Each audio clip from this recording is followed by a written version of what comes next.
Bem-vindo ao Panorama do Antigo Testamento. Nós estamos dando continuidade na abordagem dos livros e agora nós estamos entrando em 1 Reis e 2 Crônicas. Esses livros eles não vão ser batidos de forma distinta, eles vão ser batidos juntos. Até porque eles vão contar praticamente os mesmos eventos históricos, então a gente está falando do mesmo período, escritos em épocas distintas, mas contando relatos que ocorrem no mesmo tempo. Então, nós podemos juntar esses dois livros e nós podemos entender e compreender com maior facilidade aquilo que está escrito a respeito desse período da época em Israel. É óbvio que Deus não tira o reino da mão de Salomão por amor a Davi, mas fala que do descendente dele o reino será tirado. E aí nós temos Roboão, que quando vai assumir o reinado, ele recebe conselho dos mais idosos, dos anciãos, e recebe conselho daqueles que cresceram junto com ele. E ele vai optar por seguir o conselho daqueles que cresceram junto com ele. E justamente por seguir o mau conselho dos jovens e rejeitar o conselho dos anciãos, é que ele vai perder a casa de Israel. Ele vai fazer com que Israel se afaste.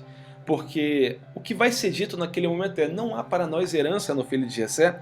As vossas tendas, Israel, vá para as vossas tendas, Israel. Cuida da tua casa, ó Davi.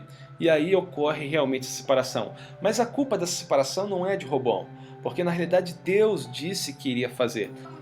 Roboão então vai se tornar rei sobre a casa de Judá e Benjamim vai segui-lo. Ele vai ser advertido para não lutar contra Israel, porque ele quer fazer com que as 10 tribos voltem para debaixo dele. Mas Semaías, o profeta, vai chegar e falar: olha, essa coisa foi feita por Deus, não adianta você ir lá, Deus assim determinou. E aí ele ouve a voz da razão e ele não segue, não vai até as 10 tribos para tentar trazê-las de volta. E no Reino do Norte, nesse momento, nós vamos ter Jeroboão. Jeroboão vai ser eleito rei sobre Israel, sobre as 10 tribos, tendo em vista a revolta que houve com o decreto, com aquilo que foi pronunciado por Roboão, a forma como ele iria governar. Então Jeroboão se torna rei. E ele vai conduzir o povo à idolatria, porque Jeroboão teme muito que o povo retorne à casa de Judá. E ele pensa consigo mesmo, como um pensamento de homem: se esse povo voltar à casa de Judá, certamente eu serei morto. Bem, o que posso fazer eu para que esse povo não retorne a Judá? E aí, Jeroboão, a primeira coisa que ele vai fazer é despedir os levitas. Podem sair daqui porque nós não precisamos dos levitas. Porque os levitas vão lembrar do Deus vivo, do Deus de Israel, da casa, do templo de Salomão, de onde o templo está erguido. Então, vamos tirar os levitas. E aí ele expulsa todos os levitas da terra de Israel. E ele vai pegar pessoas do povo e vai transformar essas pessoas em sacerdotes, sacerdotes de deuses estranhos.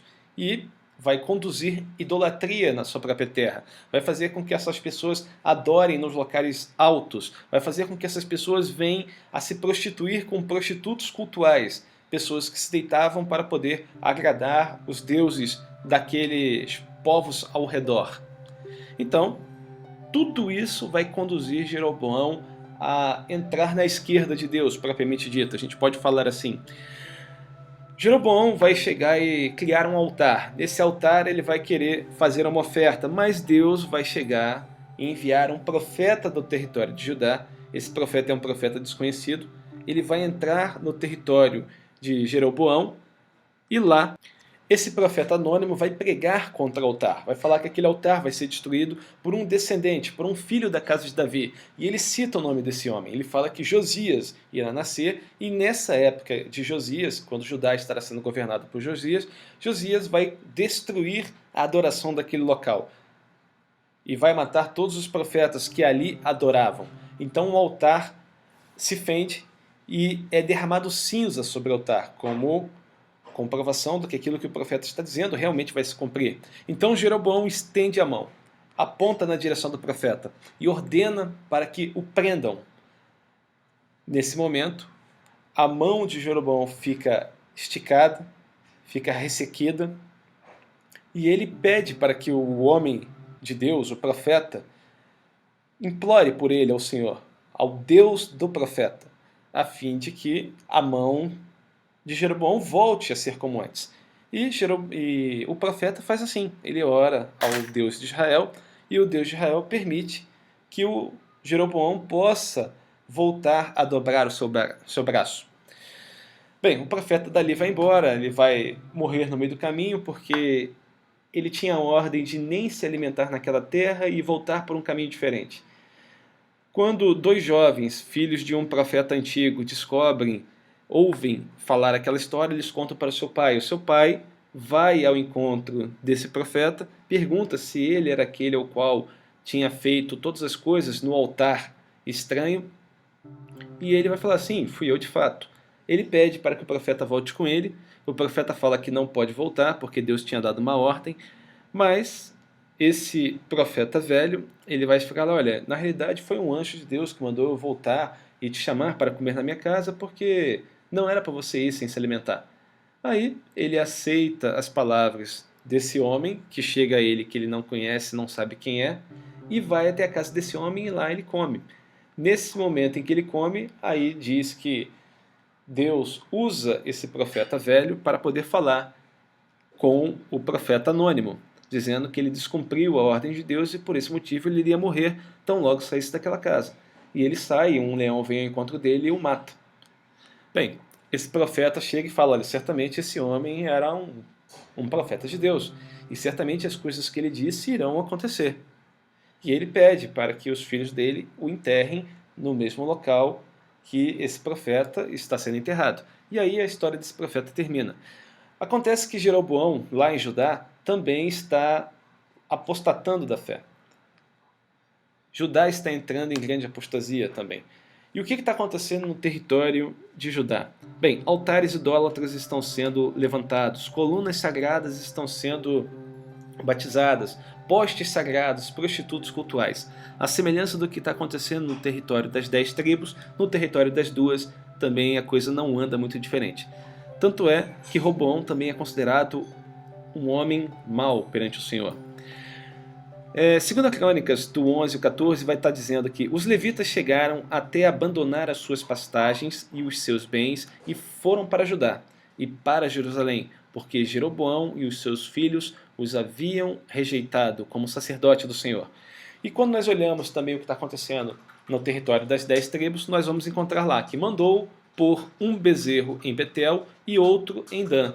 E isso veio a ser pecado, pois o povo ia até Dan para adorar aquele bezerro. Jeroboão construiu altares idólatras e designou sacerdote dentre o povo, apesar de não serem levitas. Então aqui a gente tem um motivo pelo qual os levitas saem do território das 10 tribos e vão para o território das 2 tribos. E nessa passagem, a tradição judaica indica que não somente os levitas, mas as famílias de outras tribos também deixaram o território e entraram no território de Judá. Então a gente tem uma porção representativa que saiu do território do Reino do Norte e entrou no território do Reino do Sul. Bem, como Roboão também está praticamente apostatando Judá inteira, Deus vai mandar o profeta Semaías informar que Deus está levantando Sisaque, rei do Egito, para julgar Israel, para julgar Judá. Então Judá vai ser Judá vai ser invadida, e essa invasão vai ocasionar com que eles venham a perder os tesouros do templo. Até os escudos de ouro da guarda são levados. E aí é mandado fazer escudos de bronze para colocar no local daqueles que foram roubados. Enquanto isso, no Reino do Norte, o filho de Jeroboão começa a passar mal, e aí ele adoece, e Jeroboão manda sua esposa ir até o profeta Aías, que era o profeta que tinha indicado que ele realmente seria rei sobre Israel. Sua esposa então vai até o profeta, mas o profeta fica sabendo que ela, antes mesmo dela entrar na casa, porque Deus assim fala com o profeta. Bem, Deus tinha um recado para mandar para Jeroboão. Então, quando a esposa dele chega, o profeta diz que sabe quem é que está ali, apesar dele já estar com uma idade avançada e já não enxergar direito. Ele diz que sabe quem é ela e sabe quem é o filho dela, quem é o marido dela, e fala, olha, eu tenho um recado, que todos os homens da sua casa, todos eles morrerão, toda a casa de Jeroboão será morta, tendo em vista tudo aquilo que Jeroboão fez. Então, como Jeroboão foi levantado por Deus para que as 10 tribos tivessem um governante que fosse fiel ao Senhor, mas esse governante não era, na realidade, a primeira coisa que esse governante fez foi poder adulterar a palavra de Deus, fazer com que o próprio Israel como um todo deixasse de seguir o Deus vivo. Bem, Deus já tinha destituído então Jeroboão da sua função. Ele não seria mais rei sobre Israel. E o único descendente da sua casa que desceria a sepultura em paz seria o seu próprio filho, Abias, porque nele se achou coisa boa para com o Senhor, diferente de todos os demais da casa de Jeroboão. Esses não seriam enterrados, não desceriam à sepultura, não desceriam ao túmulo, morreriam de outra forma. Enquanto isso, no reino de Judá, Roboão vai morrer e vai dar lugar a Abias. Abias também vai ser mau perante o Senhor. E a duração do seu reino vai ser de 3 anos. E houve guerra entre Abias e Jeroboão durante todo o tempo de vida entre eles. O que vai acontecer então com Abias? Abias era aquilo que nós podemos chamar de um diplomata, porque Jeroboão vai com 800 mil homens para a guerra contra Abias. Abias tinha 400 mil. Abias está parado, está falando com Jeroboão e está tentando convencê-lo a não vir para a guerra contra Judá. Ele fala, olha, nós temos o templo, nós temos o Deus vivo, o Deus de Israel é conosco, nós temos os levitas, os sacerdotes, nós adoramos ao Deus vivo, nós oferecemos incenso, ofertas, a presença do Senhor é conosco, o que vocês fariam de lutar contra o Deus de Israel? Não façam isso. E enquanto ele está discursando, enquanto ele está falando com Jeroboão, para que Jeroboão não coloque suas tropas contra Israel, contra Judá, porque se estaria colocando as tropas contra o próprio Deus, Jeroboão pega as suas tropas, metade dos seus exércitos e vai fazer a volta, vai fazer o cerco contra Abias. Quando Abias percebe que ele está completamente cercado, ele clama ao Deus de Israel. E, nesse momento, vai indicar que 500 daqueles homens vão perder a vida. E aí, Jeroboão só vai ficar com 300 mil. A partir daí, então, o texto vai chegar e dizer que Jeroboão não consegue novamente retornar aos tempos de glória com seus 800 mil. Essa perda é bastante significante para Jeroboão. E por fim, Jeroboão vai morrer. Então, no rei do norte, quem vai assumir é Nadab, que é filho de Jeroboão.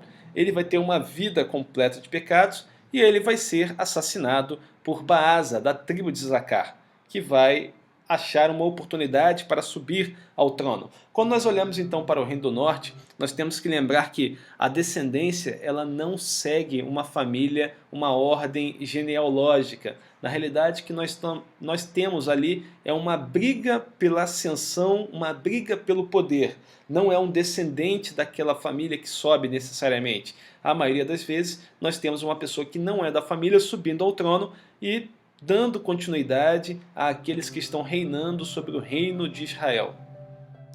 Bem, enquanto isso, no reino do sul, Asa vai assumir e Asa é considerado um rei bom, porque ele vai fazer aquilo que se espera de um rei.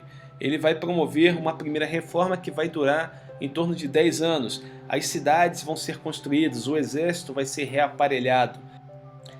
Dando continuidade então no reino do sul, nós vamos verificar que Asa vai ter o seu descendente, vai nascido em 921, que é Josafá, e Asa vai para a guerra contra os etíopes, e lá ele vai conseguir uma grande vitória da parte do Senhor, porque Asa resolve confiar em Deus. Ele tem mais de 1 milhão de inimigos aos seus pés, e mais de 300 carros contra ele numa batalha. E aí Asa vai chegar a orar a Deus e falar, olha, Senhor, além de ti, não há quem possa salvar, não há quem possa socorrer numa batalha entre o poderoso e o fraco. E aí, Asa resolve confiar em Deus. E Deus vai chegar e dar uma vitória fora do comum. Ele vai conseguir desbaratar todo aquele exército, ele vai conseguir destruir as aldeias daqueles exércitos, ele vai conseguir trazer gado, ovelhas e tudo quanto é tipo de animal. Certamente uma vitória que só foi possível porque Deus foi com Asa. E isso fica bem claro pela porcentagem que é dada. Isso é bem claro pela quantidade das tropas inimigas frente às tropas de Judá. Bem, Azarias vai aproveitar a oportunidade e vai falar com Asa. Vai falar, olha, Deus é contigo. Se você não se esquecer de Deus, voltar-se para Ele, você destruir todo quanto é tipo de adoração que seja contrária ao Deus vivo, Ele será contigo. E isso aqui é apenas um reflexo do que acontecerá durante todo o seu reinado. Então, Asa vai recobrar as forças, ele vai ter força e ânimo, e o trabalho dele será recompensado. E aí você vai verificar que Asa vai promover a destruição da maioria dos postes ídolos, das prostitutas cultuais. Grande parte daquilo que ocorria no território vai deixar de ocorrer. Os inimigos vão verificar que Deus é com Judá. E aí Asa vai ter aquele momento de paz e tranquilidade durante um determinado tempo, conforme a gente acabou de dizer. Enquanto isso, no Reino do Norte, Baasa está governando, ele vai governar durante 24 anos, ele vai ter uma vida completa de pecados, e Baasa vai exterminar por completo a família de Jeroboão. E ele vai sofrer consequências por causa disso. Porque, na realidade, o que foi pedido para Baasa é que ele destruísse, exterminasse a idolatria que Jeroboão tinha instituído na terra. Mas ele não destrói a idolatria, ele destrói as pessoas, os descendentes, para que nenhum daquela casa pudesse levantar-se mais tarde e falar, o reino é meu, porque eu sou o descendente de Jeroboão. Então a preocupação de Baasa era maior em manter o reino para ele, do que realmente fazer com que Israel voltasse a adorar o Deus vivo. Então ele não se afasta dos pecados de Jeroboão, ele permanece nesses mesmos pecados. E ele vai entrar em guerra contra Asa. E lá em Asa nós vamos ver em Crônicas 15:9, depois reuniu todo o povo de Judá e de Benjamim e convocou também os que pertenciam a Efraim, a Manassés e a Simeão, que viviam entre eles, pois muitos de Israel tinham passado para o lado do rei Asa, ao verem que o Senhor, o seu Deus, estava com ele.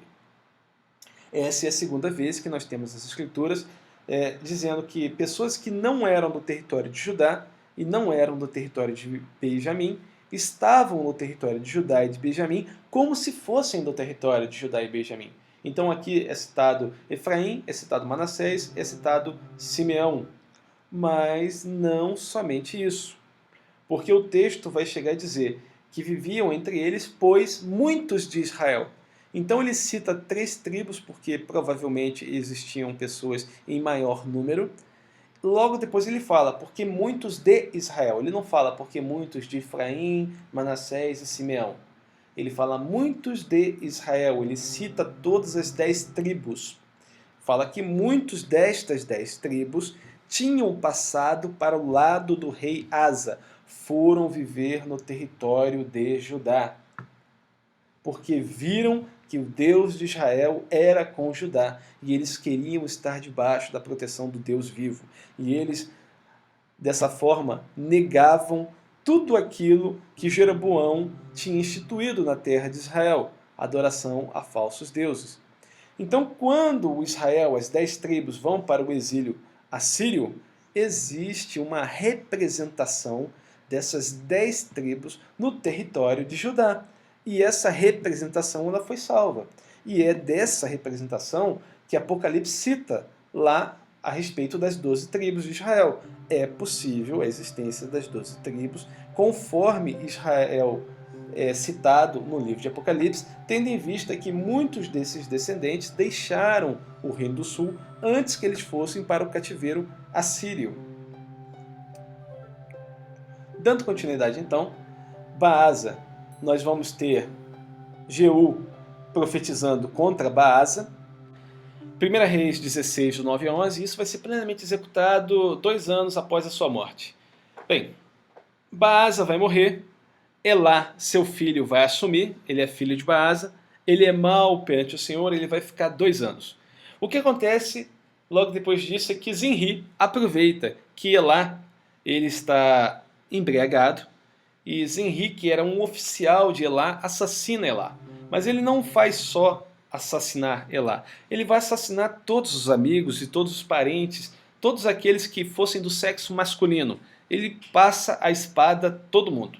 E Zenri vai governar por 7 dias. Enquanto isso, no Reino do Sul, Asa vai ser repreendido pelo profeta porque ele resolve confiar na Síria para poder ir à guerra contra o Reino do Norte.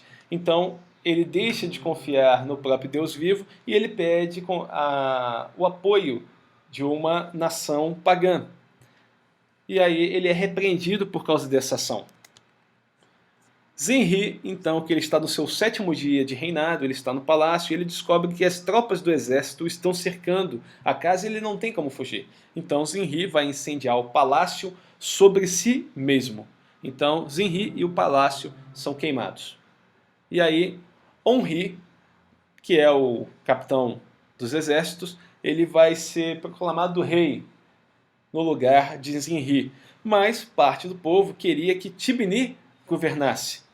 Acontece, então, um pequeno problema nesse período, onde que Onri e Tibni ambos estão sendo eleitos pelo povo, pelas 10 tribos, para poderem serem o sucessor em Israel. Mas Tibni é morto, e aí quem vai ficar é Onri. Nessa época é que Samaria vai se tornar a capital das 10 tribos. Nessa época é que vai surgir Acabe. Acabe vai ser filho de Onri e ele vai começar a reinar em parceria com Onri. Onri vai morrer e Acabe vai dar continuidade a tudo aquilo que Onri tinha feito. Acabe ele vai começar com os 2 pés esquerdos, porque ele vai instituir a adoração oficial a Baal. É nesse período que vai surgir um homem que vai tentar reedificar a cidade de Jericó e que lá no início, quando Jericó foi subjugada, é dito, olha, aquele que tentar reedificar essa cidade, ele vai fazê-lo, mas à custa do primogênito, ele vai erguer os muros, e às custas do mais novo, ele vai colocar as portas. E vai acontecer exatamente como foi proferido naquela época. E o homem que vai construir a cidade, ele vai perder ambos os filhos.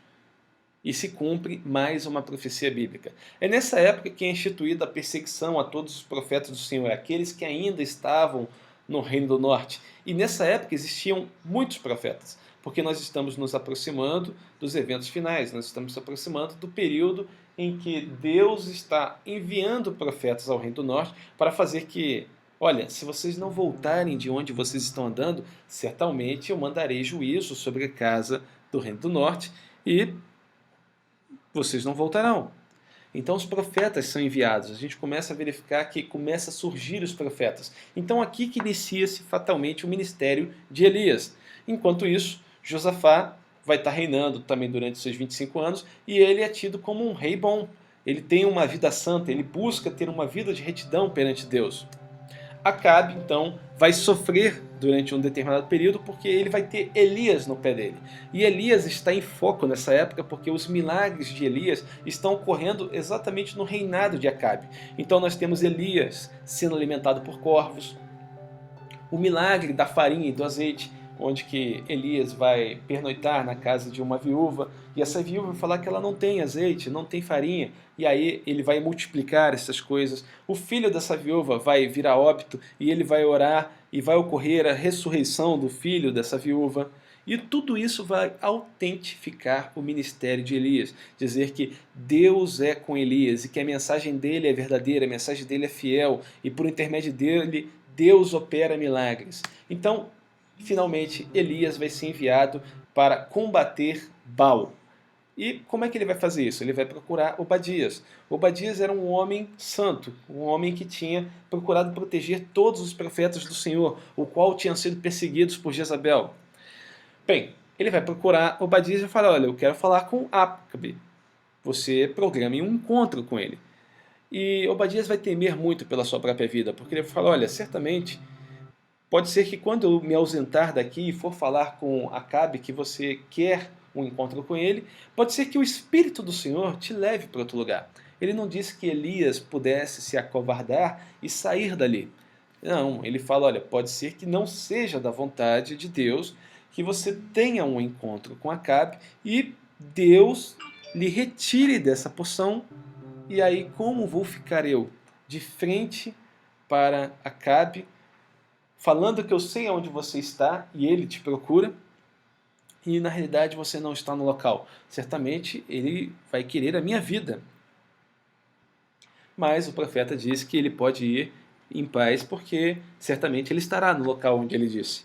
E ele vai, Acabe fala com ele, e ele vai falar, olha, mande juntar todos os profetas de Baal no local tal, porque ali eu estarei e ali a gente vai fazer uma competição santa. Vamos botar assim. Então ocorre o desafio do Monte Carmelo. Naquele local nós temos 450 profetas de Baal e nós temos 400 poste-ídolos. E poste-ídolos não era um totem. Então, poste-ídolo era a personificação feminina de Baal. Baal era o masculino e poste-ídolo, ou Azera, era a personificação feminina do deus Baal. Então era isso que existia. Então existiam 950 profetas de deuses estranhos naquele local contra um único profeta do Senhor. E esse profeta vai falar, olha, vamos fazer uma oferta a Deus e o Deus que responder com fogo, esse sim é Deus. Ou seja, o que Elias está dizendo aqui? Olha, tem duas ofertas. O Deus de vocês é o Deus da água, é o Deus da terra e é o Deus das forças naturais, é o Deus do fogo. O Deus que responder com fogo é o verdadeiro Deus. Então, Elias está falando com todas as letras. Vocês vão me ganhar, vocês vão me vencer. O Deus de vocês é especialista nisso. Não tem como vocês perderem. E aí, vamos lá? É o que Elias faz. E eles começam, desde a manhã até o meio-dia e nada. E o texto, a tradução nossa, ela é bem tranquila porque ela não usa de palavras chulas. Mas no original ele está falando, olha, certamente pode ser que o Deus de vocês esteja no banheiro e não esteja ouvindo. Talvez ele esteja fazendo necessidades. E eu ainda estou sendo bem tranquilo com essa exposição, porque ele fala abertamente o que o Deus deles poderia estar fazendo. Bem, acontece que logo depois deles muito tentarem, eles não conseguem nada, e aí ele vai chegar, erigir um altar, vai jogar água ao redor, vai colocar a oferta no meio e vai orar, e Deus vai consumir aquela carne. A partir daí, ele vai falar que todos os homens que estão ali em redor, que verificam que Deus realmente é o Senhor, que peguem armas e que mate todos os profetas. Não preciso nem dizer que Jezabel vai ficar muito feliz com isso, vai querer a cabeça de Elias. Elias vai, por sua vez, ficar muito preocupado, vai temer pela própria vida, e isso logo depois dele ter feito um sinal, um prodígio, uma maravilha, algo fora do normal. Ele teme por sua própria vida e vai se refugiar. Ele está muito cansado, um anjo acorda ele, manda com que ele se alimenta, volta a deitar, o anjo acorda de novo, manda ele se alimentar novamente, fala que o caminho é sobremodo pesado, difícil. E realmente é, porque ele vai caminhar durante 40 dias e 40 noites, com a força daquela comida. E ele vai chegar de novo aos pés do Senhor. E lá no Monte Horebe, Deus vai falar com ele. E quando Deus fala com ele no Monte Horebe, ele vai ouvir um cílio suave, e aí ele vai entender que realmente Deus está ali presente. E Deus vai falar, olha, o que você está fazendo aí dentro?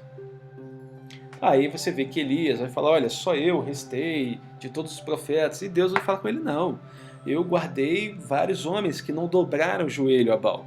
Então pode sair daí.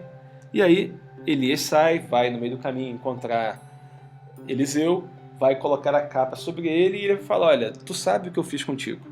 Ele fala, olha, só deixa eu me despedir do meu pai. Então vá, mas você sabe o que eu fiz contigo. A partir de agora, você vai ser o meu sucessor. E, a partir dali, Eliseu está andando com Elias. Acontece que Acabe vai para a guerra contra os sírios e Josafá, nessa época, ele tem um grande problema em suas mãos, porque o seu filho vai se casar com a filha de Acabe, ou seja, as casas agora vão estar unidas. Acabe então vai cobiçar a vinha de Nabote, e aí Nabote não vai querer ceder as vinhas dele. Ele fala, não, isso aqui é herança de família. Ele fala, mas se você não quer me vender, não. E se você não quer trocar por uma vinha que eu tenho um pouco mais distante, quer ser muito próxima da minha casa, para mim é mais interessante. Nabote vai ser irredutível e nós vamos ter Acabe triste e pesaroso na sua casa, não querendo se alimentar. Jezabel pergunta o motivo, ele cita o motivo e ela fala, deixa comigo que eu vou resolver o problema e a vinha de Nabote será sua. Jezabel vai pegar o selo real, vai escrever uma carta para os anciãos da cidade, vai mandar com que esses anciãos escalhem 2 homens que não sejam 2 homens da melhor educação possível, homens que possam ser facilmente corrompidos, e vai pedir que esses homens acusem Nabote perante os anciãos, e que Nabote venha a óbito. E a partir daí, tudo aquilo que era de Nabote passaria para Acabe. Elias fica sabendo disso e ele vai correr atrás de Acabe e ele vai pronunciar julgamento contra Acabe, dizendo que até os cães lamberão a Acabe quando ele morrer.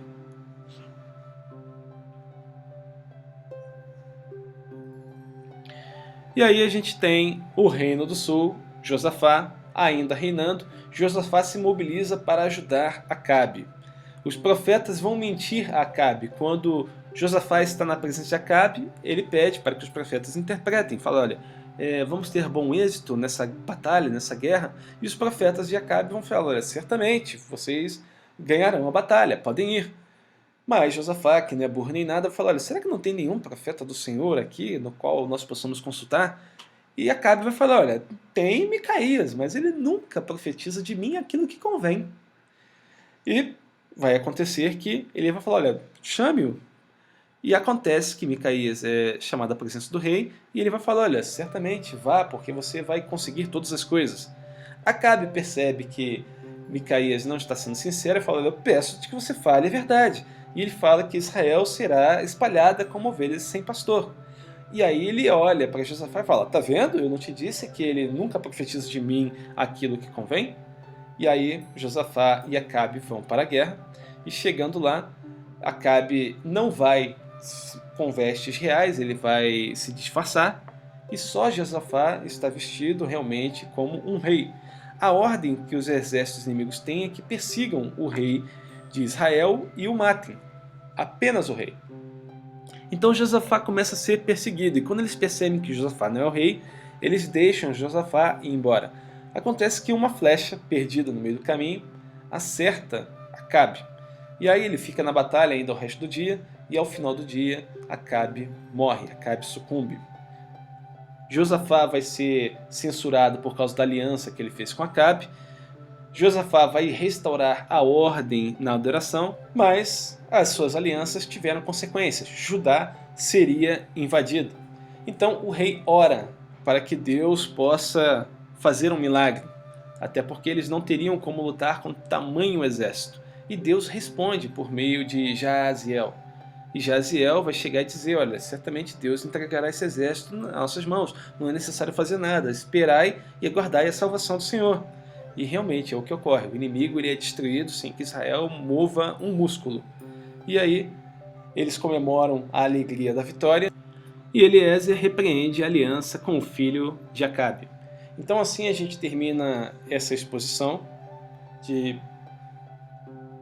1º Reis e 2º Crônicas. Nós vamos dar continuidade então na semana que vem, quando nós iniciamos no livro de 2ª Reis, e assim a gente termina o período de Reis e inicia a trabalhar com os livros proféticos após isso. Então que você possa ter aproveitado, que Deus continue te abençoando, que as aulas sirvam para que você entenda que aqui apenas são porções, a gente está pincelando alguns eventos ao longo do tempo e do espaço, ao longo da história, para que você entenda e compreenda o que está acontecendo no livro e para que você tenha uma visão geral do panorama profético que está ocorrendo enquanto os livros estão acontecendo e como Deus tem coordenado todas as coisas. Que Deus te abençoe, te guarde e até o próximo livro. Shalom.